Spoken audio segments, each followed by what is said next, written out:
I was sitting at my kitchen table on a gray Tuesday evening, counting pills into a plastic tray, when the doorbell rang. I don't get many visitors these days.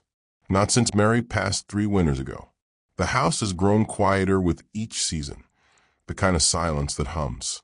The refrigerator buzzes, the clock ticks, and sometimes I talk back to both just to remind myself I still have a voice. When I opened the door, there he was, my son Dylan, 35 years old, wearing a navy blazer over a t-shirt like he was trying to impress someone but couldn't quite commit to it. The smell of expensive cologne hit me first, followed by that wide grin of his. The same one he used to give his teachers after forgetting homework. "Hey, Dad," he said, holding up a bottle of red wine like it was a peace offering. "Thought I'd stop by. Haven't seen you in ages." Ages in Dylan's vocabulary meant about 6 weeks. The last time he'd called to borrow $1,200 for client emergency. "Come in," I said, stepping aside. I was just about to heat some soup. He smiled politely, as if soup were a foreign concept, and brushed past me into the kitchen. I noticed the faint wear on his shoes, nice leather, but scuffed at the toes. It told me more than he ever would. I poured us each a glass of wine, though mine stayed mostly untouched. Dylan did most of the talking. He always did. "So," he began, swirling his glass, "I've been working on something big, like really big. I'm finally going to open my own shop, a real garage, not some chain store. I'm talking about a full-service auto repair and detailing place. Modern, honest work. People can trust us." I blinked, trying to picture it. "A garage?" "Yeah," he said quickly.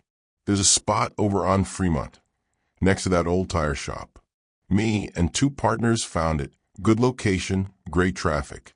We just need a little capital to get started. Equipment, lift, signage, that kind of thing. I've already talked to the bank. They love the business plan. Only thing they want is a cosigner." There it was, the pause, the setup. "I'm not asking for money," he added, hands raised, palms out. "Just your name on the papers. The bank just needs someone with good credit history. It's standard procedure." "How much are we talking?" I asked slowly. 85, he said, too fast. 85,000. "But don't look at it like debt, Dad. It's an investment in my future. You always said I should work for myself. Well, here's my shot." I stared at the table, at the small scratch near my placemat where Mary used to sit and tap her spoon when she was thinking. "I'm retired, Dylan. You know that. I can't afford to get tangled up in." "Dad," he cut in, voice softening, "you're not spending a dime. You're just helping me get started. I'll make the payments, every single one. You won't even notice. But if I don't get this loan, I lose the space. And once it's gone, that's it, dream over." He looked at me, they really looked. His eyes had that same pleading brightness they used to when he was 15, begging to borrow the car for prom night. Back then, I'd said no and watched him walk to the dance in the rain. I'd regretted it for weeks. He must have seen the memory cross my face because his voice dropped lower.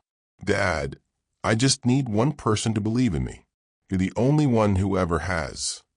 The house was quiet, but for the clock ticking above the stove. I could smell the faint garlic from the soup cooling on the burner. I thought of Mary. She'd have told me to be cautious. She always said Dylan's charm came with a price tag. But he was my son, my only son. "Bring the papers tomorrow," I said finally. "We'll go to the bank together." His grin broke wide, boyish, disarming. "You won't regret it, Dad. I promise. You'll see. This is the start of something good." After he left, the house went silent again. I poured the rest of the wine down the sink and sat back at the table. Through the window, I could see the reflection of the digital clock on the microwave blinking 9:42.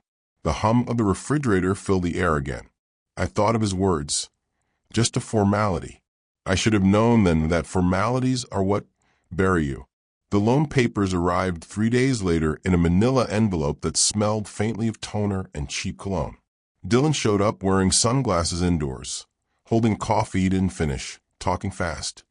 Always talking fast. We signed everything at the local Chase branch. The loan officer, A woman named Denise with neat handwriting and tired eyes smiled politely as she walked us through the forms. Dylan cracked jokes about becoming a small business owner, and Denise smiled the way people do when they've already heard the punchline 1,000 times. "Just your signature here, Mr. Harper," she said, turning the clipboard toward me. My hand hesitated for a second over the line. There's a certain weight to writing your name when you know it means something irreversible. But Dylan was watching me, bouncing one leg under the table like a restless boy waiting for recess. I signed. He let out a relieved laugh and clapped me on the shoulder. "That's it, Dad. You just made history." Denise gave him a look I couldn't quite read, a mix of warning and pity. But she said nothing. The first few weeks were full of promises.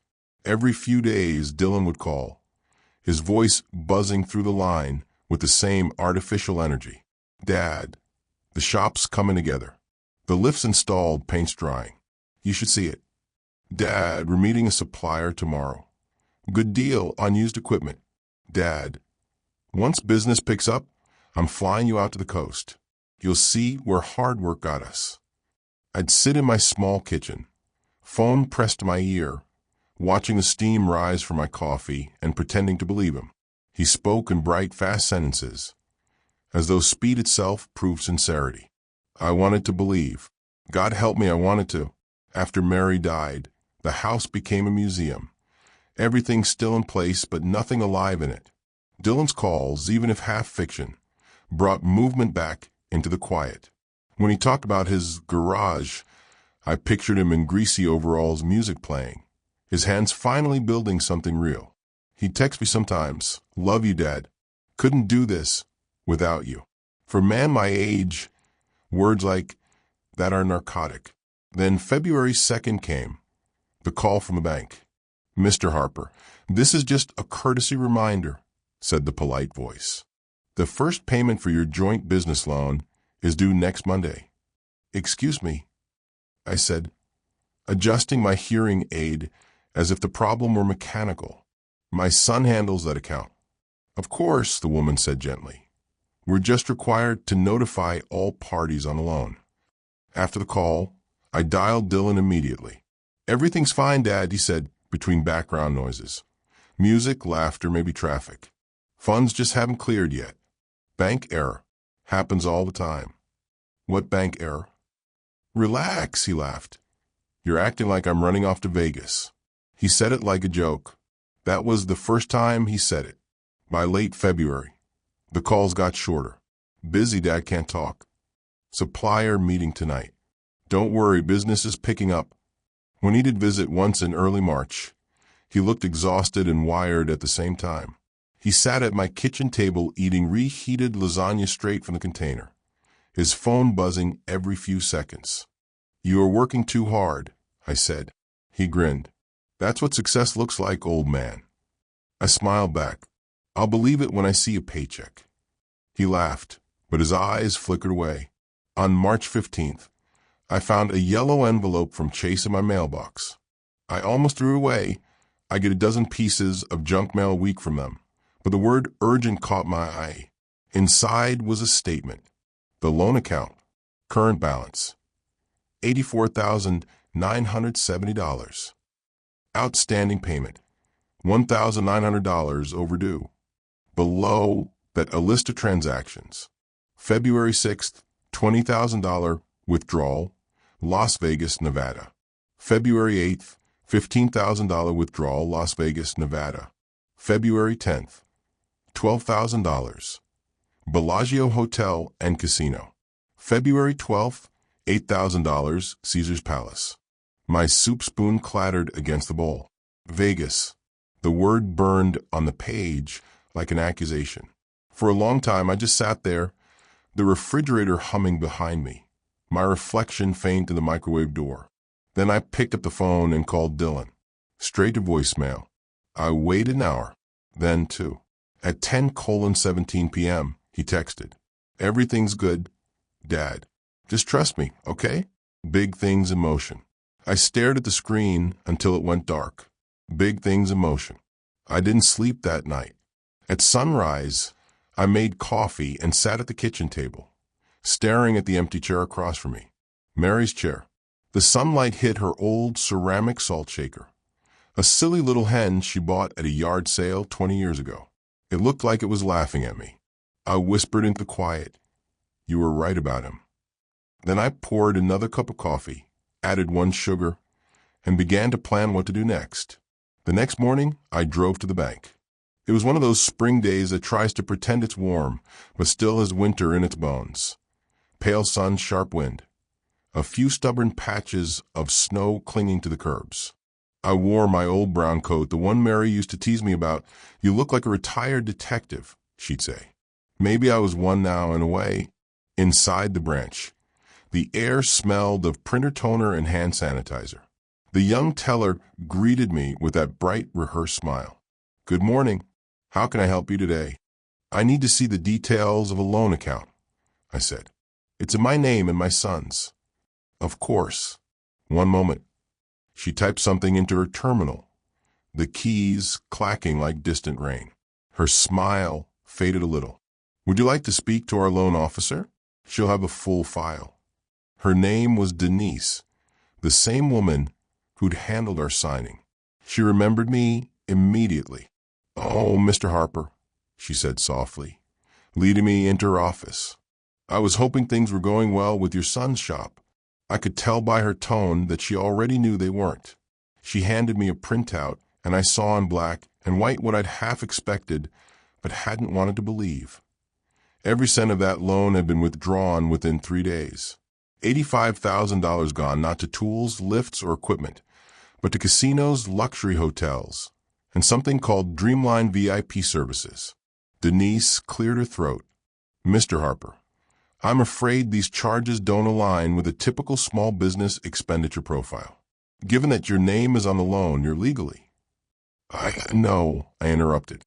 "Responsible." She hesitated. "I'm sorry." I thanked her, folded the papers, and left. Outside, the sky had gone from pale to steel. I stood in the parking lot for a long minute, the wind tugging at my coat, watching cars slide through the drive-through ATM. He'd done it. My son had really done it.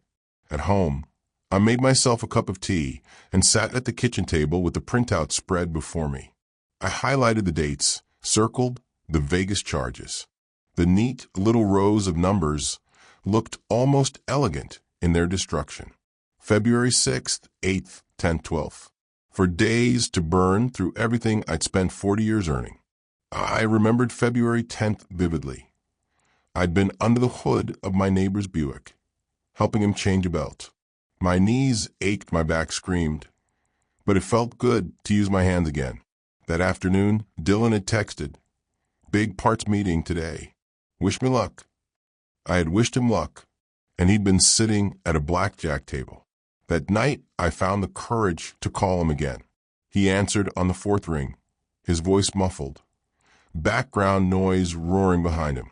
"Dad, hey, can I call you back later?" "No," I said quietly. "You can't. We need to talk." He sighed. "Look, I know you saw the charges, okay? Don't freak out. I'm already past that part. It's not what it looks like," he said quickly, words tumbling over each other. Vegas was for business, networking, meeting potential investors for the shop. You know how these things go. You have to show them you're serious. You have to gamble with $85,000?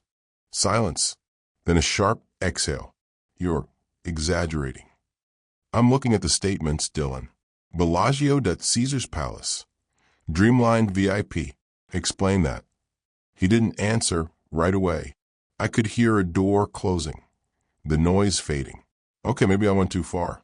"But you don't understand, Dad, it was supposed to double." I had a system. I closed my eyes. A system?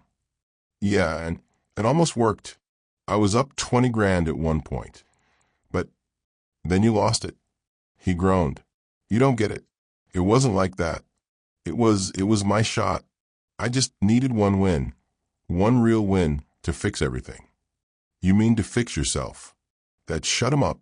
After a long pause, he said, "You're overreacting. I'll make it back. I've got a plan. Just give me a few weeks." I felt something cold harden inside me, not anger, not even disappointment anymore, just a kind of exhausted clarity.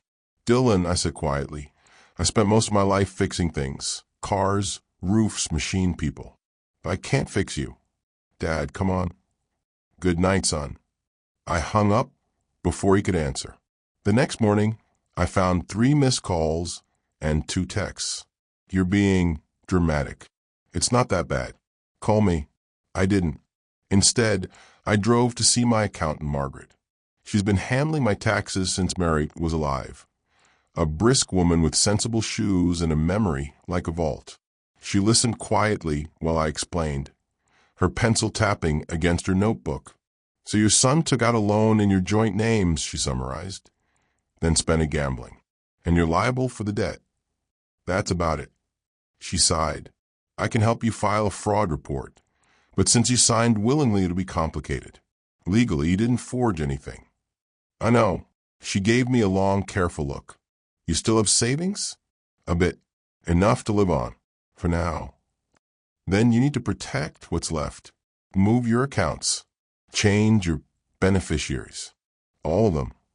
It was the most practical advice I'd heard in months. That evening, I sat at the kitchen table again. Same table, same hum of the refrigerator, same fading daylight crawling across the linoleum.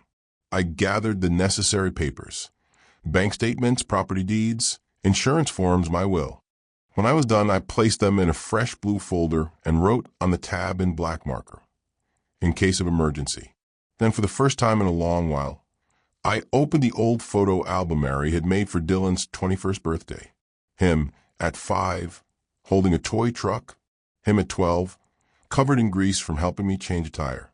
Him at 21, standing beside me in a cheap suit at his graduation. Somewhere between those pictures, I'd lost the boy I raised. Or maybe I'd just refused to see who he was becoming. I closed the album and sat in the stillness. Tomorrow, I would go back to the bank. I would start undoing the damage, quietly, methodically, like rewiring a car after a fire. And if Dylan called again, I'd let it ring. Because love, I realized, doesn't mean letting someone burn you twice. The next morning started like any other. Coffee, 2 slices of toast, and the soft hum of the radio in the background. But everything in the kitchen felt different. Even the refrigerator seemed to breathe louder, like it knew something was about to change. I had slept maybe 3 hours, spent most of the night at my desk, reading legal forms until the words bled together. Liability, guarantor, default, repossession. They looked clinical, detached, but every one of them meant me.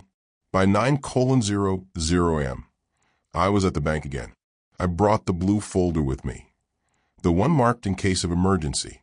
The title now felt prophetic. Denise, the loan officer, greeted me with a tight smile that didn't reach her eyes. Mr. Harper, she said softly, I assume this is about the garage loan? Let's call it what it is, I said. A mistake. We sat down and I laid out the printouts, my copy of the contract and Dylan's messages. I told her everything. No anger, no excuses, just the bare, ugly truth. She listened without interrupting, her pen hovering above her notebook, but never moving. When I finished, she exhaled slowly. Mr. Harper, I can flag this for review as potential misuse of funds. But since both of you signed, the bank technically holds you responsible for repayment. Unless what? Unless you can demonstrate fraud or intent to deceive. That's a legal process. You'd need to file a report. I intend to. I spent the rest of the morning speaking to a lawyer named Catherine Lowe. Small office, cheap coffee, honest eyes. She'd seen cases like mine before. Too many of them. She took notes while I explained, occasionally glancing up to study my face. You said your son told you the loan was for a garage? Yes. And there was never a registered business license or lease? No, just stories. She nodded. Then you can file under Section 18. Fraudulent misrepresentation. It'll take time, but the evidence you've kept, those statements, the texts, they'll help. I asked her how much this would cost. She hesitated, then said, My retainer is $3,000. It felt like a small fortune, but I wrote the check without flinching. As I slid across her desk, I said quietly, "If my son gambled away my retirement, then I suppose it's fitting that I start betting on myself." She smiled faintly. "That's a healthy attitude." By the time I got home, the afternoon sun had begun its slow descent, that golden hour when the house almost looks alive again. Dust motes floated through the air like tiny memories. I made tea, took out my notebook, and started a list titled things to reclaim. 1. Bank accounts. 2. Property deed. 3. Insurance policies. 4. Will. It took me 3 hours to update everything. I transferred my savings to a new bank, updated my power of attorney to exclude Dylan, and called Margaret, my accountant, to confirm. "You're being smart," she said. "You'll sleep better tonight." "I doubt that," I murmured, though I appreciated the thought. That evening, the phone rang. "Dylan." I let it go to voicemail. Then it rang again and again. On the 4th try, I answered. "Dad." His voice was rushed, frantic. "I just got off the phone with the bank. They're freezing the account. What the hell did you do?" "I told the truth," I said. "The truth? You're ruining me." "No, son. You ruined yourself." He started talking fast, his words tripping over one another. "I can fix this, okay? I just need time. They can't cancel a loan. It's illegal. You can't." "I can, and I did," I said quietly. "I withdrew my guarantor consent. I filed a fraud report this morning." For a few seconds, there was nothing but static on the line. Then his voice dropped to a low, cold whisper. "You'd really do that to your own son?" "I'd do it to the man who lied to me." "You think you're some kind of hero now? You think this makes you better than me?" "No," I said. "It just makes me done." He hung up. The next few days were silent. No calls, no visits, just the ordinary sounds of an old house breathing, pipes, floorboards, wind. I found a kind of peace in the routine. Morning walks, simple meals, reading the paper at the kitchen table. Then 1 week later he showed up. It was a Friday evening around 7. The doorbell rang, followed by a series of impatient knocks. When I opened the door, Dylan was standing there, pale, unshaven, eyes bloodshot. Behind him, his wife, Melissa, sat in the car, her face tight with embarrassment. "Dad," he began, stepping inside without waiting to be invited. "We need to talk." I folded my arms. "I think we've said enough." "Listen," he said, his voice rising. "They're saying I could face charges. Fraud, misrepresentation. They're using legal words I don't even understand. You have to help me fix this." "I already did," I said, "by stopping you from digging deeper." He slammed his hand on the table, so hard that my teacup rattled. "You think this is funny? You think humiliating me makes you righteous?" I looked at him, really looked at him. And for the first time, I didn't see my son. I saw a stranger wearing his face. "Sit down, Dylan," I said. "You're not leaving until you see something." I walked to the cabinet and took out the folder Catherine had prepared. Inside were copies of every document. The loan, the withdrawals, the recorded text messages, the screenshots from a social media showing the Vegas hotel suite, the poker table, the bottle service. I spread them across the table like cards in a dealer's hand. "This," I said, tapping the first page, "is what you told me was a business loan for your garage. This," I continued, pointing to the second, "is Bellagio Casino. And this," I flipped over the final page, the email from the fraud division, "is the official report naming you as the primary defendant." He stared at the papers, his mouth opening and closing like a man gasping for air. "You're really doing this to me," he whispered. "No," I said. "You did it to yourself the moment you decided I was a fool." His hands shook as he gathered the pages, reading, skimming, realizing it was all airtight. Melissa's car door opened outside. She called his name once, twice. He looked at me then, eyes wet, face hard. "You just destroyed me." I nodded slowly. "No, son, I just stopped you from destroying me." He turned and walked out without another word. Through the window, I watched him sit in the car, head in his hands. Melissa said something, but he didn't respond. Then when the engine started, the headlights swept across my lawn, and they were gone. After he left, I sat alone in the living room, the faint smell of his cologne still in the air. I thought I might cry, but I didn't. There was no grief left, only the quiet ache of finality. The house, my house, felt different now, lighter somehow. I poured myself a glass of water, turned off the lights, and whispered in the dark, "That's enough, Mary. It's done." For the first time in years, I slept through the night. 2 weeks passed before I heard from him again. No calls, no texts, just silence that spread like moss. Slow, steady, inevitable. Then one Friday afternoon, as I was trimming the hedges in front of the house, a white SUV pulled up to the curb. I didn't even need to see the license plate. The way the tires rolled over the gravel told me everything. Dylan climbed out wearing a suit that didn't fit quite right. A rental probably. His tie hung crooked. He looked thinner, older, as if the air itself had been scraping him down. Behind him, Melissa followed, clutching a folder and glancing around nervously. "Dad," he called, walking toward me. "We need to talk." I straightened slowly, resting both hands on the handle of the shears. "You already said that last time." "This is serious," he said. "You got a letter too, didn't you? From the DA's office." I hadn't. Not yet. But I said nothing. "They're investigating, Dad," he continued. "They're calling it fraudulent intent. They said the bank forwarded everything. They're talking about freezing my accounts." Melissa stepped forward. "Mr. Harper," she began cautiously, They might subpoena you. You could be part of this if you don't clarify that it wasn't intentional." "I already clarified," I said, "in writing." Dylan's face twisted. "You want me in prison, is that it? You want your own son locked up like some criminal?" I wiped my hands on my jeans. "I want my son to learn what happens when a man lies." He threw up his arms. "You think this makes you noble? You're pathetic. You've been bitter since Mom died. Always judging. Always pretending you're some moral hero. You're just a lonely old man in a house full of ghosts." The words hit hard, not because they were true, but because he wanted them to be. Before I could respond, I heard a voice behind me. "Excuse me, is everything okay here?" It was my neighbor, Carla, 60, retired nurse, the kind of woman who sees everything through her curtains but never means harm. She stood on her porch, phone in hand.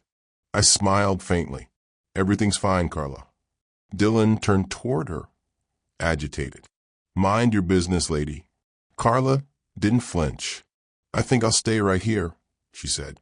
He turned back to me, breathing hard. "Dad, please. If you drop the report, I can fix this. I'll pay you back." "With what?" I interrupted. "Credit from another lie?" He stared at me, silent. Melissa touched his arm gently.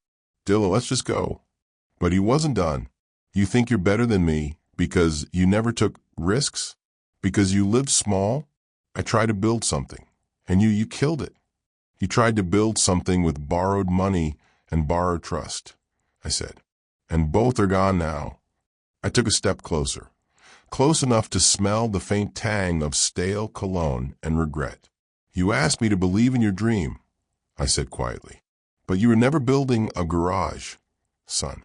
You were building an illusion. You wanted me to pay for it. And I did, once." He clenched his jaw, eyes glistening, rage barely containing itself. Then, without warning, he slammed his hand against the hood of the SUV. "You'll regret this, old man. You'll see." I didn't flinch. "No, Dylan," I said softly. "For once I won't." Melissa was crying now, quietly. She guided him into the driver's seat, whispering something I couldn't hear. Before they drove off, she looked back at me. "I'm sorry," she said. I nodded. "So am I." The car disappeared down the street. Carla crossed the yard slowly. "You okay, Mr. Harper?" "I'm fine," I said. "Just pruning what needed pruning." She gave a small nod, not understanding but respecting the words, and went back to her porch. That night, I got the letter. It was from the district attorney's office. Formal, neutral, all business. They confirmed that an investigation had begun regarding potential fraudulent activity surrounding a small business loan for a local auto repair venture. I was listed as a cosigner victim. It was official now. Dylan wasn't just a disappointment. He was a case file. I set the letter on the table, poured myself a cup of tea, and stared at the steam curling upward like a fading prayer. 2 weeks later, the hearing took place at the county courthouse. I didn't want to go, but Catherine said my presence mattered. You don't need to speak, she told me. Just be there. The courtroom was smaller than I expected, wood-paneled walls, fluorescent lights, the faint smell of coffee and nerves. Dylan sat at the defendant's table, hands clasped tightly together. He looked tired, pale, the kind of tired that doesn't come from lack of sleep, but from running out of lies to live on. When the judge entered, everyone rose. The sound of chairs scraping the floor was almost musical. The prosecutor read the statement aloud, clear, methodical. Every word a nail sealing the coffin of his illusion. Evidence shows misrepresentation of business purpose, misuse of funds, and intent to defraud a cosigner of a loan. I didn't look at Dylan, but I could feel his eyes on me. The judge didn't sentence him that day. This was just a hearing. But when the session ended, I stood and walked past his table. He whispered as I passed, his voice barely audible. Dad, please. I paused but didn't turn. I already did enough, son. Then I walked out. It's been 3 months since the hearing. The case is still crawling through the system, as these things do. The lawyers write letters, the bank sends updates, and every few weeks I get an envelope with too many words and not enough heart. I don't open them right away anymore. They sit on the counter for a day or two, beside Mary's old vase with the chipped rim. When I finally do read them, it's with the calm of a man who's already paid in full, not in money, but in faith. The debt they talk about now is just numbers. The real one was emotional, and I've already settled it. The house feels lighter these days. I fixed a leak in the kitchen sink, patched the squeaky step by the hallway, and finally replaced the burned-out porch light that had been dead since February. Sometimes I stand outside at night just to look at it. That soft pool of light on the front walk. A small thing, but it makes the place feel alive again. Carla waves from across the street when she sees me. She always asks if I need help with groceries. I always tell her no. She brings them anyway. Every once in a while, Melissa calls. Not Dylan, just her. She doesn't say much. Mostly she wants to know if I'm all right, if the lawyer said anything new. I tell her I'm fine, and she sounds relieved. I think she's the only one who really understood what happened. The papers say Dylan's been working part-time somewhere, detailing cars of all things. Maybe that's justice in its simplest form. He finally got his garage after all, just not the one he wanted.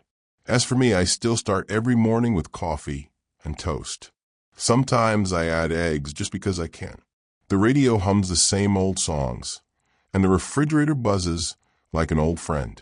I still talk to Mary sometimes, out loud when no one's around, mostly to tell her about small victories, a fixed faucet, a paid bill, a quiet night's sleep. I don't know if forgiveness ever really comes, or if it just wears the mask of acceptance. But I do know this.